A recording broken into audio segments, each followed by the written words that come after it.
2 വർഷം കൊണ്ട് ഇങ്ങനെ അസുഖമായിട്ടിരിക്കുമായിരുന്നു. അങ്ങനെ മെഡിക്കൽ കോളേജിലെ ചികിത്സയിലായിരുന്നു. ഇപ്പോൾ ഈ 1 വർഷം കൊണ്ടാണ് ഇങ്ങനെ കൂടുതലായിട്ട് ക്രിയാറ്റിൻ്റെ അളവ് ഇങ്ങനെ കൂടിയത്. അപ്പോഴാണ് പിന്നെ ഡയാലിസിസ് ചെയ്യണമെന്ന് പറഞ്ഞത് ഡോക്ടർ. അങ്ങനെ ഡയാലിസിസ് ചെയ്തുകൊണ്ടിരിക്കുക. ആഴ്ച 2 ഉണ്ട്. അങ്ങനെ പോകാനുള്ളൊരു ബുദ്ധിമുട്ട് ഞങ്ങൾക്കുണ്ട്. 1000 രൂപ വേണം ഇവിടുന്ന് ആട്ടോ വിളിച്ച് ഡിസ്ട്രിക്റ്റിൽ പോകുന്നതിന്.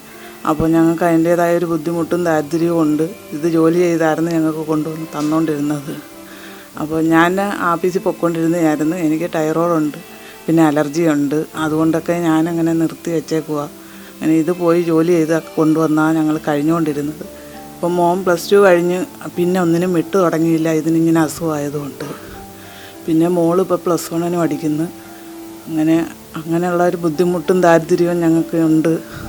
അതുകൊണ്ടാണ് പറയുന്നത്. ഇതൊരു മാസം കഴിഞ്ഞ് പിന്നെ കയ്യിലോട്ടാണ്. ഇതാണ്ട് കൈ ഓപ്പറേഷൻ ചെയ്തിരിക്കുകയാണ്. അതിപ്പോൾ ഇനിയിപ്പോൾ ഇത് കഴിഞ്ഞ് 45 ദിവസം കഴിഞ്ഞ് ഇനി കയ്യിലോട്ടാവും. അപ്പം ഇത് ചെയ്തത് തന്നെ ഈ ആൾക്കാരെല്ലാം കൂടെ പിരിച്ചു തന്ന് പുറത്ത് ഞങ്ങൾ ചെയ്തതാണ്. 10 രൂപയായി. അപ്പോൾ അങ്ങനെ ചെയ്താക്കുക. ഇത് 45 ദിവസം കഴിഞ്ഞ് ഇതിനകത്ത് ചെയ്യാൻ പറ്റത്തുള്ളൂ. ഇതിപ്പോൾ ഈ ഇതിനകത്താണ് ഇപ്പം ചെയ്തുകൊണ്ടിരിക്കുന്നത്. ഓട്ടോ ഓടിച്ച് ഉള്ള വരുമാനത്തിലാണ് ഞങ്ങൾ ജീവിച്ചുകൊണ്ടിരുന്നത്. 2 കുഞ്ഞുങ്ങളെയും പഠിപ്പിച്ച് ഇങ്ങനെ നടന്ന്.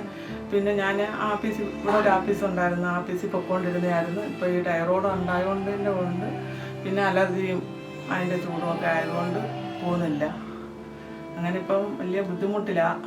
ആഴ്ച 2 ദിവസം ഡയാലിസിന് പോകേണ്ടത് കൊണ്ട് പോകുന്ന ചിലവും കാര്യങ്ങളും. നാട്ടിലുള്ള സഹായങ്ങളൊക്കെ എങ്ങനെയാണ്? നാട്ടിൽ ഇവിടെയൊക്കെ ഉള്ളവർ എടുത്തുകൂട്ടിയൊക്കെ പൈസ തന്നാൽ ഇതുവരെ കഴിഞ്ഞുകൊണ്ടിരിക്കുന്നത്. പത്രത്തിൽ ഞങ്ങൾ ഇട്ടായിരുന്നു. ഇതുകൊണ്ട് പിന്നെ ഞങ്ങൾക്ക് പിന്നെ കിഡ്നി തരുന്നെങ്കിൽ അങ്ങനെ ആവട്ടെ എന്ന് വിചാരിച്ച് പത്രത്തിലിട്ടായിരുന്നു. പത്രത്തിലിട്ടപ്പം മലയാള മനോരമ പത്രത്തിലിട്ട് പിന്നെ അന്നേരം കിഡ്നി തരാമെന്ന് പറഞ്ഞ ഒരാൾ വിളിച്ച്. അപ്പം ഗ്രൂപ്പ് ചേരത്തില്ലായിരുന്നു. അപ്പോൾ ഇതിൻ്റെ ഗ്രൂപ്പ് O പോസിറ്റീവാണ്. പിന്നെ തരാമെന്ന് പറഞ്ഞ ആൾ B പോസിറ്റീവാണ് തരാമെന്ന് പറഞ്ഞത്. അപ്പോൾ ഇതിൻ്റെ ഗ്രൂപ്പുമായിട്ട് ചേരത്തില്ല, O പോസിറ്റീവ് ആയതുകൊണ്ട്.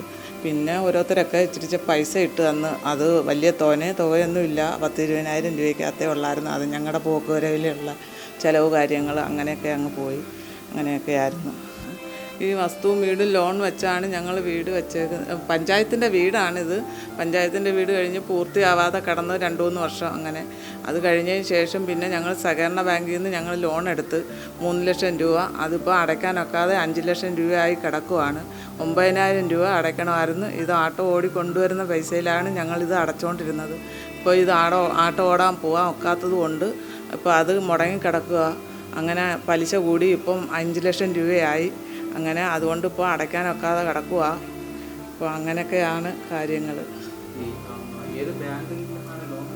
സഹകരണ ബാങ്ക് പെരുമ്പുഴയിൽ നിന്ന് നിഫ്റ്റി നോട്ടീസ് വന്നതാണ് ഇതിൻ്റെ ഇടയ്ക്ക് വെച്ച്. അപ്പോൾ 2-3 തവണ വന്നായിരുന്നു. അങ്ങനെ നിഫ്റ്റിയായി കിടക്കുക, ഇത് കേസായി കിടക്കുക. ഇത് പിന്നെ ഒന്നും ചെയ്യാതെ ഇട്ടേക്കുക. ഒരു അസുഖമാണെന്നൊന്നും വ്യക്തമാക്കി പറഞ്ഞിട്ടില്ലായിരുന്നു. ഞങ്ങൾ ഈ അയലത്താണെങ്കിൽ പോലും നേരത്തെ ഇങ്ങനെ ലക്ഷണങ്ങളുണ്ട്. കാൽ 2-ൽ നീര്, നടുവേദന. അപ്പോൾ ആയുർവേദ മരുന്നൊക്കെ ഇങ്ങനെ തുച്ഛമായിട്ടുള്ള പൈസ ചിലവാക്കി മേടിച്ച് കഴിച്ചുകൊണ്ടിരുന്നു. ഇപ്പോൾ ഒരു 1.5 വർഷം കൊണ്ടാണ് ഈ അസുഖമാണ് അറിയുന്നത്. അപ്പോൾ തന്നെത്താൻ ജോലിക്ക് പോയി കൊണ്ടുവന്ന് അയാൾ തന്നെ അത് മരുന്ന് വാങ്ങിക്കൊണ്ടിരുന്നത്. മാസം ഏതാണ്ട് 10-15,000 രൂപയോളം ചിലവുണ്ടായിരുന്നു. നമ്മളടുത്ത് അത്രയും ബുദ്ധിമുട്ടിയിട്ടും പറഞ്ഞിട്ടില്ല. ഇപ്പോൾ ഒരു 5-6 മാസം കൊണ്ടാണ് ഇത്രയും വിശദമായിട്ട് ഞാൻ അറിയുന്നത്.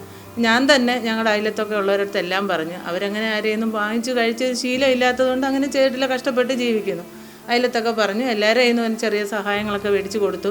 പിന്നെ അയാൾ ആട്ടോ ഓടുന്ന ആട്ടോക്കാരൊക്കെ സംഘടനകൾ കൊണ്ടുവന്ന് ചെറിയ സംഭാവനകളൊക്കെ ചെയ്തു.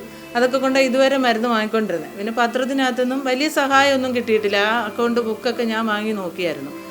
ഞാനായിരുന്നതിന് വേണ്ടുന്ന കാര്യങ്ങളൊക്കെ നമ്മുടെ പത്രക്കാരനെ കൊണ്ട് ചെയ്തത്. അപ്പോൾ എല്ലാവരും കൂടി എന്തെങ്കിലും ഒരു സഹായം ചെയ്ത ചെറുപ്പക്കാരനാണ്, 2 മക്കളുണ്ട്. 5 ലക്ഷം രൂപ ഇത് ലോണായിരിക്കും ഈ വീട്. ഇവിടെ ജപ്തി നോട്ടീസിന് വരുന്ന ഞാനും ആ ബാങ്കിൽ കയറി സംസാരിച്ചു. അപ്പോൾ അവരിത്രയും സീരിയസ് ആയിട്ട് ഇരിക്കുന്നത് കൊണ്ട് മാത്രമാണ് അവരിത് ഒന്നും ചെയ്യാതിരിക്കുന്നത്. അവരിവിടെ വന്ന് കണ്ടു. അവരെന്തെങ്കിലും ധനസഹായം ചെയ്യാമെന്ന് പറഞ്ഞപ്പോൾ ഒരു വ്യക്തി ഒരാളെ കൊടുത്താലൊന്നും ഇതിനൊന്നും ആകത്തില്ല. അപ്പോൾ ഇന്നും ഇപ്പോൾ ഡയാലിസിസിന് പോകണം. ആഴ്ചയിൽ 2 ദിവസം, ചൊവ്വയും വെള്ളിയും 2 ദിവസം പോയിക്കൊണ്ടിരിക്കുക. ഒരു ദിവസം പോകുന്നതിന് തന്നെ വണ്ടി ചാർജ് തന്നെ 900 രൂപയോളാവും. അപ്പോൾ ഓട്ടോ കൂലി ഇപ്പോൾ ഇല്ലാത്തത് കൊണ്ട് ബസ്സിനകത്ത് ആൾ കുറവുള്ള ബസ് കയറി പോകുന്നു. തിരിച്ച് രാത്രി 11 മണിയാകുമ്പോഴൊക്കെ വന്ന് എവിടെയെങ്കിലും വഴിയിൽ ഇറങ്ങിയിട്ട് അവിടെ നിന്ന് ഒരു ഓട്ടോ വിളിച്ച് വരുന്നു. തീരെ ബുദ്ധിമുട്ടില്ല. എന്തെങ്കിലും വ്യക്തികളോ സംഘടനകളോ സഹായിക്കാൻ പറ്റുമെങ്കിൽ ചെയ്യണം. ഒന്നുകിൽ ഒരു കിഡ്നി കൊടുത്തോ അല്ലെങ്കിൽ അങ്ങനെ ചെയ്യാൻ സാധിക്കുമെങ്കിൽ അങ്ങനെ, അല്ലെങ്കിൽ പൈസയായിട്ട് കൊടുത്താലും. ഭാര്യ രോഗിയാണ്, അയാളെ കശുവണ്ടി ഫാക്ടറി പോയിക്കൊണ്ടിരുന്നതാണ്, ഇപ്പോൾ 1 വർഷം കൊണ്ട് പോകുന്നില്ല. അപ്പോൾ എന്ന് വെച്ചാൽ തൈറോയിഡിൻ്റെ തൊണ്ടയിൽ മൊഴിയും കാര്യങ്ങളൊക്കെ ഉണ്ട്, പോയിരുന്ന് ജോലി ചെയ്യാൻ വയ്യ, അലർജിയൊക്കെ ഉണ്ട്. പിന്നെ ആ കുഞ്ഞു മോനെന്ന് വെച്ചാൽ +2 പഠിച്ചുകൊണ്ടിരുന്നതാണ്. അപ്പോൾ ഒരു വിഷയത്തിന് അയാൾ തോറ്റുപോയി, അയാൾ എഴുതാൻ നിൽക്കുമ്പോഴാണ് അച്ഛൻ ഇത്രയും സീരിയസ് ആണെന്ന് അറിയുന്നത്. അപ്പോൾ അവനൊരു ചെറിയൊരു ബൊട്ടീക്കിൽ പോയി ഒരു 10,000-3,000 രൂപ മാസത്തിൽ കൊടുക്കുമായിരുന്നു. 3 മാസം പോയി. ഇപ്പോൾ അസുഖമായതിനു ശേഷം അവന് പോകുന്നില്ല. അച്ഛനെ കൊണ്ട് അവനെ കൂടുതലും പോകുന്നത്, അമ്മയും കൂടെ പോകും. അപ്പോൾ രാവിലെ 10 മണിക്കൊക്കെ പോയാൽ വൈകുന്നേരം, ചിലപ്പോൾ ഉച്ചയ്ക്ക് പോയാൽ രാത്രി 11 മണിയൊക്കെ ആകുമ്പോഴാണ് വരുന്നത്. അപ്പോൾ ഇത് എൻ്റെയും കൂടി ഈ വാക്ക് കേൾക്കുന്ന നാട്ടുകാരെല്ലാവരും കൂടെ ചേർന്ന് ഒരു ധനസഹായം ചെയ്താൽ ഒന്നുകിൽ ഭാര്യയുടെ കിഡ്നി ചേരുമെങ്കിൽ അത് വെച്ച് നോക്കി എന്തെങ്കിലും ചെയ്യാൻ. ചെറുപ്പമാണ്, 50 വയസ്സിൽ താഴെയല്ലേ ഉള്ളൂ, എൻ്റെ ജീവിതം ഇനിയും കിടക്കില്ലയോ. അപ്പോൾ അങ്ങനെ സംഘടനകളോ വ്യക്തികളോ ആരെങ്കിലും ഇതിന് വേണ്ടി എന്തെങ്കിലും ചെയ്താൽ അത് വലിയ ഉപകാരമായിരിക്കും. അവർക്കത് പുറത്ത് പറയാനുള്ളൊരു വിഷമം കൊണ്ട് ഞാനായിട്ടാണ് അപ്പോൾ ഇന്നലെ ഇതിങ്ങനെ ചെയ്യാന്നുള്ളത് പറഞ്ഞത്, നമ്മുടെ പത്ര ഏജൻറ്റ് പറഞ്ഞു. അപ്പോൾ എന്തെങ്കിലും ചെയ്താൽ അത്രയും നല്ലത്. കിടക്കാടം പോലും പോകാറായിരിക്കുക. അപ്പോൾ ജപ്തി എനിക്കറിയാവുന്നതുകൊണ്ടാണ്, ഞാൻ ഏറ്റവും അടുത്ത് താമസിക്കുന്ന നമുക്കറിയാവുന്നതുകൊണ്ടാണ് പറയുന്നത്. അവർ 2-3 പ്രാവശ്യം വന്നു, കാരണം ബാങ്കുമായിട്ട് ഞാനും കയറി സംസാരിച്ചു. അപ്പോൾ അവർ 2-3 പ്രാവശ്യം വന്നപ്പോഴും അവർ പറഞ്ഞ് ഇവരെ എങ്ങോട്ട് ഇറക്കി വിടും. ഇവർ ആ ഷെഡിൽ ആദ്യം താമസിച്ചുകൊണ്ടിരുന്നത്. അപ്പോൾ ആ ഷെഡ് പൊളിഞ്ഞ് വീണതിന് ശേഷമാണ് പിന്നെ അവർ പഞ്ചായത്തിൻ്റെ വീട് കിട്ടിയെങ്കിലും 15 വർഷത്തിന് മുമ്പാണ്. അന്ന് 70,000 അത്ര രൂപയേ ഉള്ളായിരുന്നു, 75. പിന്നെ അത് കഴിഞ്ഞതിന് ശേഷം പിന്നെ ഇവർ മെയിൻ്റെനൻസ് ചെയ്യാൻ വേണ്ടി ഇച്ചിരി പൈസ എടുത്തു. ആ എടുത്തത് വർദ്ധിച്ച് വന്ന് അടയ്ക്കുന്ന മൊത്തവും പലിശയാവും. മുതൽ വീണ്ടും കൂടി ഇപ്പോൾ 5 ലക്ഷം രൂപയോളമായി. അപ്പോൾ എനിക്കറിയാവുന്നതായതുകൊണ്ട് ഇത്ര വ്യക്തമായിട്ട് ഞാൻ പറയുന്നത്, ഞാൻ കയറി അന്വേഷിച്ചതുമാണ്. അപ്പോൾ ഇത് കേൾക്കുന്നവർ എന്തെങ്കിലും ഒരു സഹായങ്ങൾ ചെയ്യാൻ പറ്റുമെങ്കിൽ അങ്ങനെ, അതല്ല ഒരു കിഡ്നി കൊടുക്കാൻ എന്തെങ്കിലും സംഘടനകൾക്ക് പറ്റുമെങ്കിൽ അങ്ങനെ എന്തെങ്കിലും ഒരു സഹായം ചെയ്യണം. ഇതൊരു അപേക്ഷയാണ് ഞങ്ങളുടെ എല്ലാം. അതാണ് ഇവിടുന്ന് ഉള്ള ആൾക്കാരൊക്കെ പലയിടത്തും ഞങ്ങൾ പറഞ്ഞിട്ടുണ്ട്, ഞങ്ങളായിട്ട് തന്നെയും പറഞ്ഞിട്ടുണ്ട്. അതിനിപ്പോൾ ഇവിടെയൊക്കെയുള്ള കൂട്ടായ്മകളിലും ഒക്കെ കൊടുത്തിട്ടുണ്ട്. അപ്പോൾ എന്തെങ്കിലും ചെയ്താൽ അത്രയും ഒരു ഉപകാരമായിരിക്കും.